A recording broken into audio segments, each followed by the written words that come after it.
Hey gardening friends, ready to grow healthier plants, bigger harvests, and smarter gardens? Let's get started. What if the reason your seeds keep failing has nothing to do with your soil, your water, or your timing, and everything to do with one thing you have never been told? What if the most powerful seed-starting method in gardening history has been sitting in your backyard and your medicine cabinet this whole time? Welcome to The Smart Gardener. If this is your first time here, go ahead and hit that subscribe button right now, because what we are covering today is going to change the way you start seeds for good.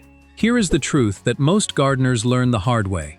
Seeds get carefully placed into the soil, watered with patience, watched over day after day, and then nothing comes up.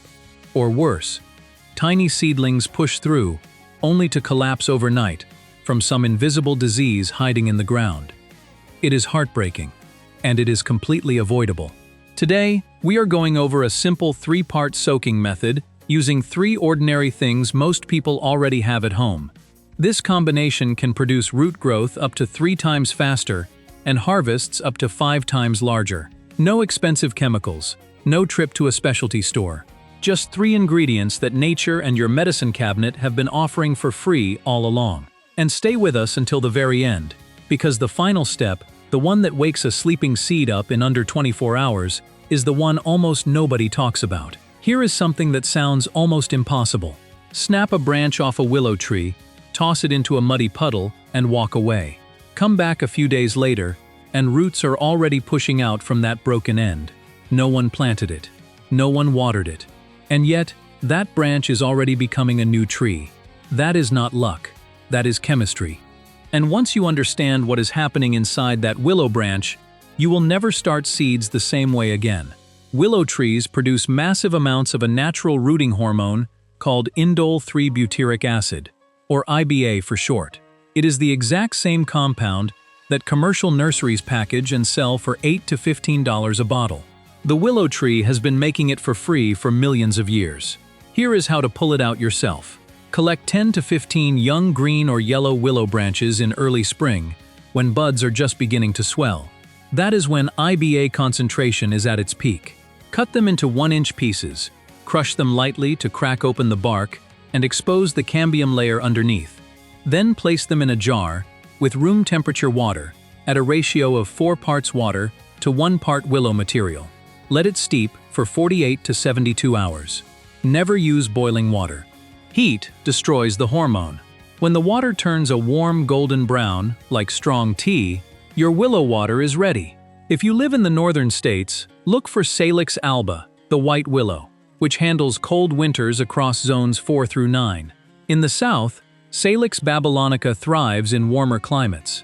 Both carry the highest IBA concentrations of any willow species. One tip most guides skip entirely.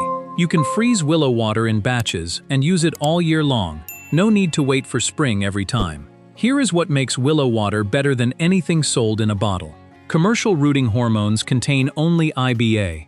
Willow water naturally contains both IBA and salicylic acid working together, a combination no synthetic product can fully replicate. And that salicylic acid brings us directly to the second ingredient and the invisible enemy already waiting in your garden soil. Somewhere in your backyard right now, whether you are in Texas or Ohio, soil-borne fungi called Pythium, Fusarium, and Rhizoctonia are present. You cannot see them, you cannot smell them, but the moment a seedling enters that vulnerable first 10 days of life, these pathogens move in. This is called damping off, and it is the #1 reason seedlings collapse overnight, while gardeners spend years blaming themselves for watering too much or planting too deep. The answer has been in your medicine cabinet all along. Aspirin traces its roots directly back to willow bark, the same tree we just talked about. Ancient civilizations chewed willow bark for pain long before science understood why. The active compound, salicin, eventually became the aspirin tablet, sitting in nearly every American home today. And in 1979, a scientist discovered that aspirin dissolved in water activated a powerful defense response in plants. A discovery that happened because his mother suggested trying it the same way she took aspirin when she felt sick. When aspirin dissolves and reaches a seed, the salicylic acid triggers what scientists call systemic acquired resistance, or SAR. Think of it as a full-body vaccination for your plant. Research published in 2024 confirmed this defense signal spreads through the entire plant, switching on protective genes and thickening cell walls before any pathogen arrives. A seed soaked in aspirin water goes into the ground already armed. The dose matters.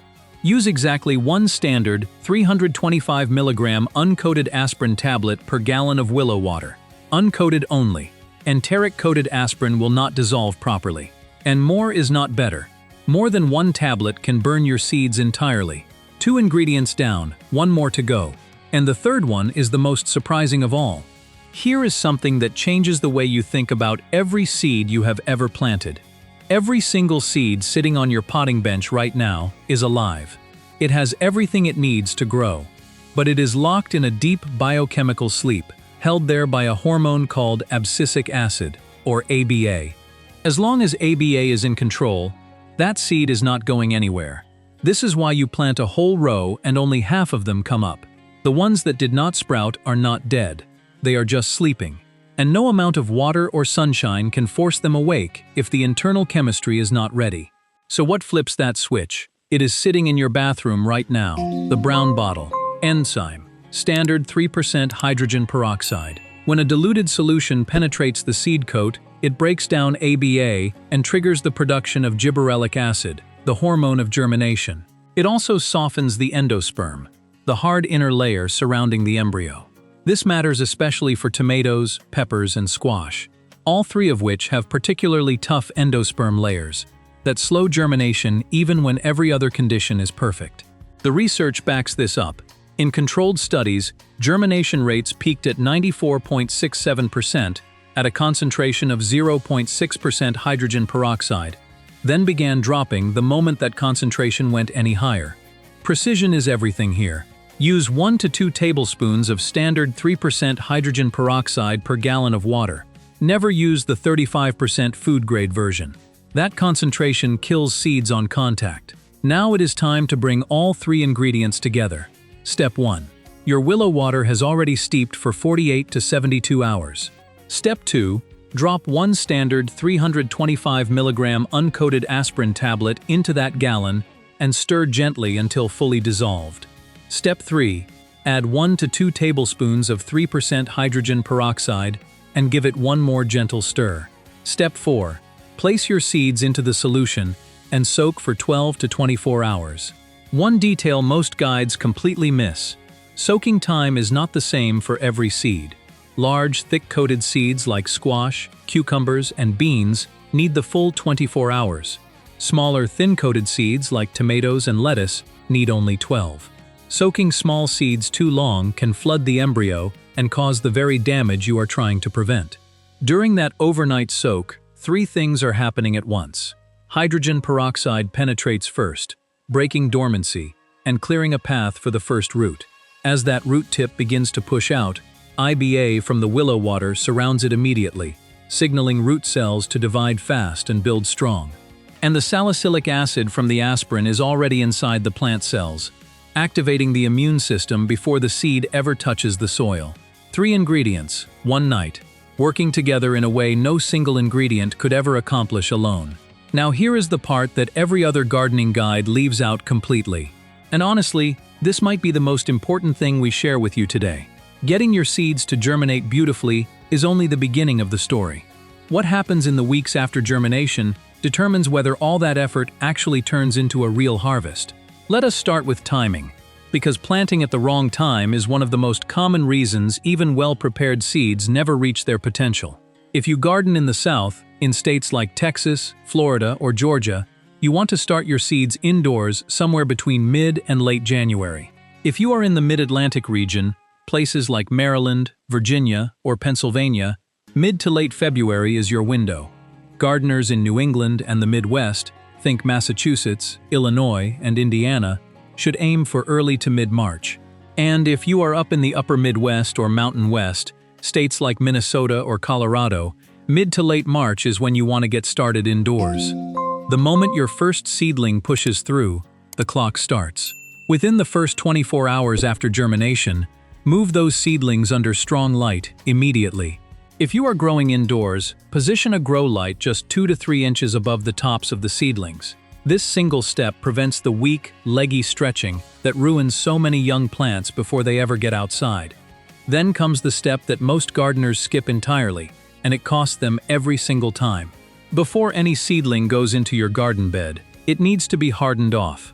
That means gradually introducing it to outdoor conditions over 7 to 14 days. Start by setting your seedlings outside in a shaded, protected spot for just 1 to 2 hours on the first day. Add another hour each day after that. By days 7 through 10, they can handle being outside all day long.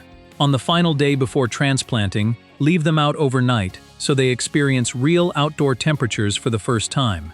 Then they are truly ready. And here is one last tip that professional nurseries use but rarely share with home gardeners. After your plants are in the ground, continue watering them with a diluted willow water solution every 2 weeks throughout that first month. The natural rooting hormones keep supporting root expansion even after transplant, helping your plants establish faster and draw up water and nutrients more efficiently right from the start. So let us bring it all the way back to where we started. 3 simple things. Willow water to build the roots. Aspirin to arm the immune system. Hydrogen peroxide to wake the seed from its sleep. 1 overnight soak. 1 season that looks completely different from every season before it. Nature has never been in the business of hiding its best ideas. They have always been right there, in the willow branches hanging over the creek at the edge of your yard, in that small brown bottle sitting on the shelf in your bathroom. You just needed someone to point at them. This spring, before a single seed goes into the ground, give this method 1 night. Then come back down to the comments and tell us what happened in your garden. A discovery this good should never stay with just one gardener. If something in this video opened your eyes today, go ahead and hit that subscribe button and share this with a fellow gardener who deserves to know. We will see you in the next one, right here at The Smart Gardener, where every season is a chance to grow something better than the last.